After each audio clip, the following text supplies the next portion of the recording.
Huli cam ang lalaking ito na binuksan ng pintuan ng truck at pinagkukuha ang ilang gamit at bag nitong umaga ng Martes sa Barangay Mayamot, Antipolo City. Ilang sandali, bumalik ulit ang lalaki at may tila hinahanap. Napagalaman rin, hindi pala driver ng truck ang lalaki, kung hindi isang kawatan.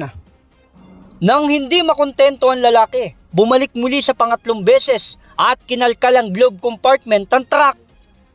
Base sa investigasyon ng pulisya, sandaling iniwan ng driver ang truck kung saan nag-deliver sila at sabay din na sumalisi ang kawatan.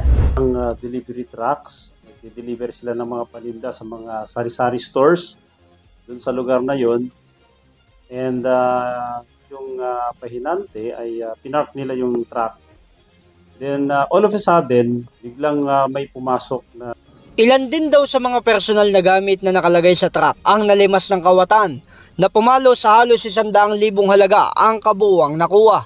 Matapos ang isinagawang follow-up operation ng pulisya, kaagad naman na naaresto ang suspect. At aminado naman ang suspect sa insidente. Wala kasi akong trabaho walang tumatanggap ng trabaho kaya yan ang ginagawa ko. Yung discard ko para makaraos kami ng anak ko.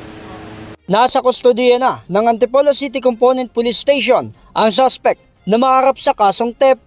J. Martin, JKRS News and Public Affairs.